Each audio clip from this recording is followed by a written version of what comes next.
Bonjour, pouvez-vous nous parler de votre état d'esprit sur votre créativité actuellement? J'ai travaillé sur les mêmes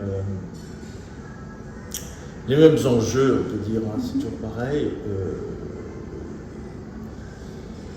La question du temps, comment on inscrit le temps dans la matière, ou plutôt dans un matériau, parce que l'intérêt c'est que la matière que j'utilise, le verre, a de l'intérêt parce que je le travaille, donc c'est un matériau, et ce matériau répond à des qualités propres à exprimer le mouvement, les instants, selon deux modalités qui sont la durée et le temps, ce qui n'est pas la même chose. Le temps, c'est une donnée abstraite de notre existence. Une donnée abstraite au sens que quelque part il n'y a pas de mouvement, le temps est stable, donc moi j'appelle ça le fixe. Et la durée, c'est le flux, c'est-à-dire c'est la vie, c'est notre perception psychologique du temps. Et donc dans le verre, on peut montrer les deux aspects. Et c'est pour ça que dans les pièces de cette année, il y a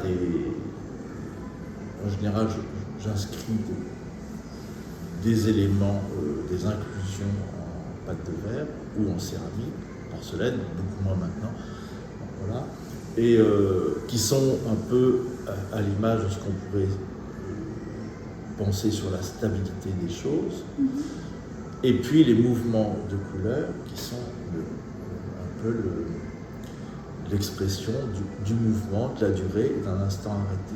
Donc les deux sont associés. Et dans une pièce particulièrement, le triptyque là, il y a comme une ligne qui passe sur les trois pièces du triptyque, qui est arrivé un peu par hasard. Enfin c'est bon, c'est assez compliqué, il faut pas expliquer, je travaille beaucoup avec le hasard, mais des fois ça tombe bien. Et là il y a comme une ligne qui serait un peu la flèche du temps, quoi. C'est qu'il y a un peu un sens de lecture, si on peut dire. Donc tous ces éléments sont dans les pièces comme des accumulations de signification. C'est pas que ça se décrypte, mais bon, j'essaie qu'il y ait un maximum de profondeur symbolique sur les choses que je fais. Donc il n'y a pas de grosse différence cette année par rapport à ce que je fais d'habitude, sauf à la différence que j'ai inclus des petits écrans, des pâtes de verre blanches, qui sont un petit peu des écrans comme un voile, comme une petite peinture monochrome en relief, qui pour moi exprimait vraiment la stabilité dans la masse transparente. Donc voilà, avant, dans les pièces avant, c'était un petit peu différent. Voilà.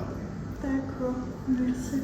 Et du coup, est-ce qu'on peut parler un petit peu pour vous de ce que représentent les verriales? C'est un événement dans le monde du verre en France parce que c'est l'occasion de confronter des expressions très différentes, des artistes différents, d'avoir un petit peu voilà, pour le coup ça s'appelle Focus, mais c'est vrai que c'est un focus sur la création cette année, des artistes qui à chaque fois essaient de plus ou moins jouer le jeu, mais enfin là bon, je pense qu'il y en a certains qui ont joué le jeu. C'est important parce que comme ça se répète, ça devient un rituel, et ce rituel fait que ça fidélise aussi bien les artistes que les collectionneurs.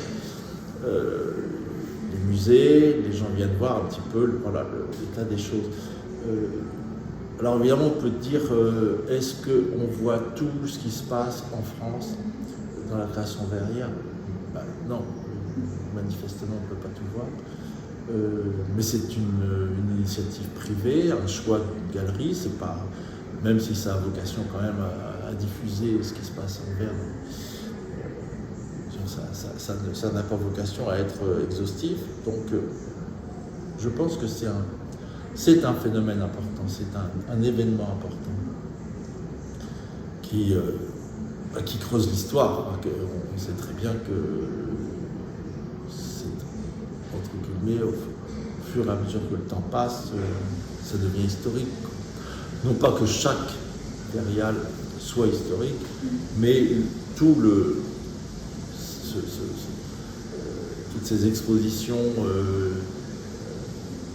documentées d'ailleurs maintenant, avant c'était des catalogues, maintenant c'est des petits films, ça laisse des traces et c'est important.